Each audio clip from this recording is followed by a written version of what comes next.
भक्तों की कहानियों में भगवान के भक्तों का हार्दिक स्वागत है। आइए जानते हैं भगवान विष्णु जी ने देवकी और नंद के घर अपने 8वें अवतार श्री कृष्ण जी के रूप में क्यों जन्म लिया।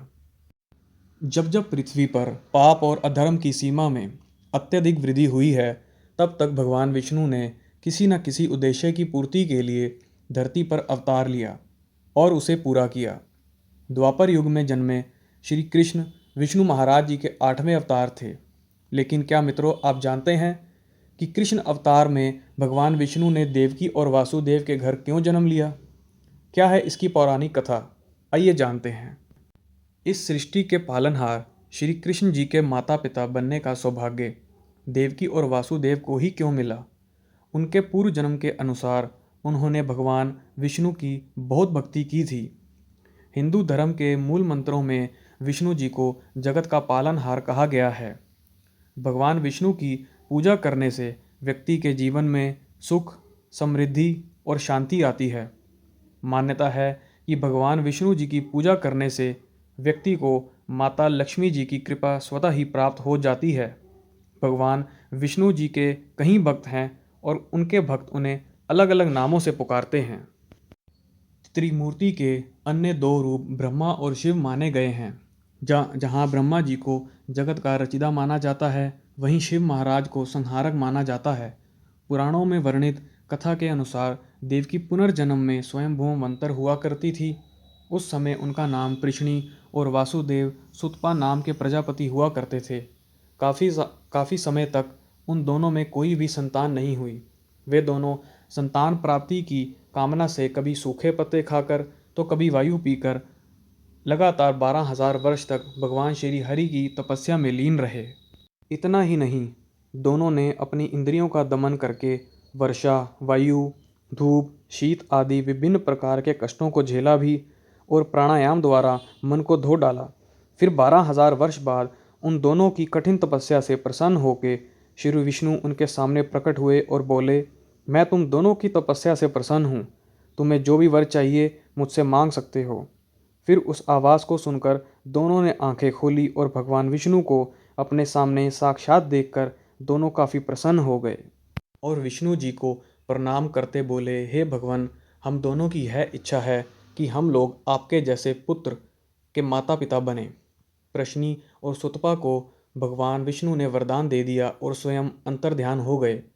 उधर वरदान देने के बाद जब हरि बैकुंठ लोक पहुँचे तो मन ही मन में सोचने लगे, मैंने तो प्रश्नी और सुतपा को अपने जैसे पुत्र प्राप्ति का वरदान तो दे दिया है, लेकिन तीनों लोक में मेरे जैसा शील, स्वभाव, उदारता आदि जैसे गुण तो किसी में है ही नहीं। फिर ऐसे में उन्हें मेरे जैसा पुत्र कैसे प्राप्त होगा? अगर मैं उसे पूरा नहीं कर सका तो क्या होगा?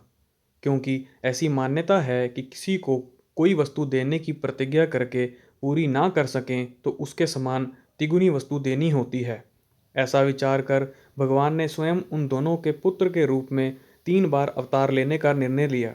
इसलिए जब भगवान पहली बार उन दोनों के पुत्र बने, उस समय उन्हें पृशनी गर्भ के नाम से जाना गया। दूसरे जन्म में पृशनी माता अदिति सुतपा कश्यप के नाम से जाने गए। उस समय उन्हें भगवान वामन के रूप में पुत्र प्राप्त हुआ। फिर द्वापर युग में दोनों को तीसरे पुत्र के रूप में भगवान श्री कृष्ण की प्राप्ति हुई। इस जन्म में वही पृशनी देवकी और सुतपा वासुदेव बने और भगवान विष्णु ने अपने वचन को पूरा करने के लिए उनके पुत्र के रूप में श्री कृष्ण अवतार लिया। आइए जानते हैं श्री कृष्ण जी के जन्म के बारे में। श्रावण रात की पूर्णिमा के बाद भाद्रपद मास का आरंभ होता है। भाद्रपद के कृष्ण पक्ष के अष्टमी तिथि को कृष्ण जन्माष्टमी के नाम से जाना जाता है।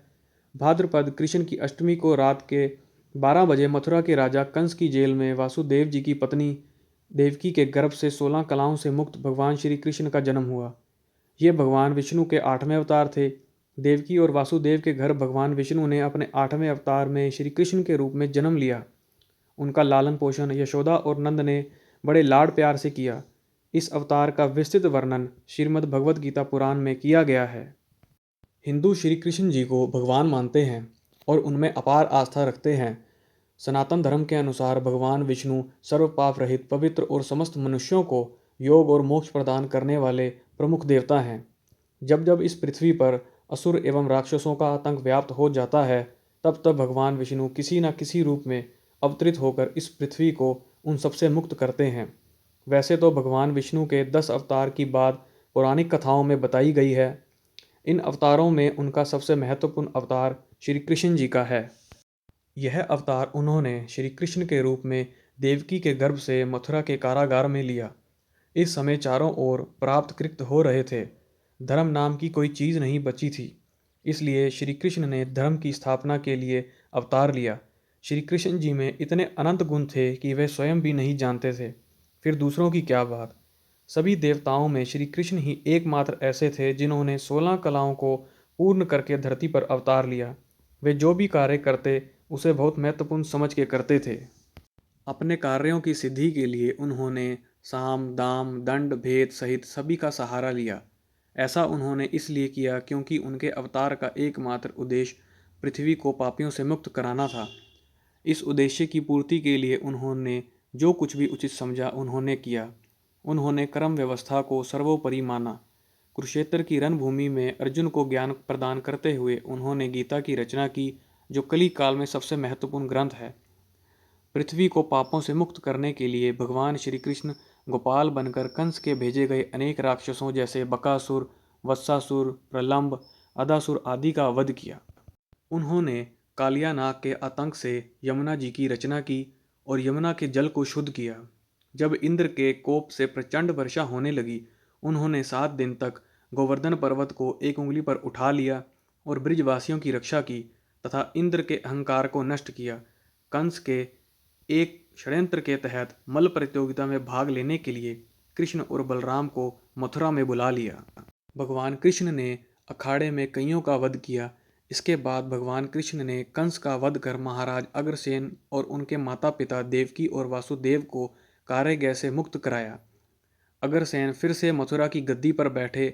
जब भगवान कृष्ण ने भोगासुर का वध किया तो उन्होंने 16,000 राजकुमारियों से विवाह किया, जिन्हें उनके द्वारा बंदी बनाया गया था। जब कुरुक्षेत्र का युद्ध शुरू हुआ, तब श्री कृष्ण अर्जुन के सारथी बने और युद्ध के मैदान में ही उन्होंने गीता का दिव्य ज्ञान दिया और युद्ध के खत्म होने के बाद युधिष्ठिर को सिंहासन भी दिया।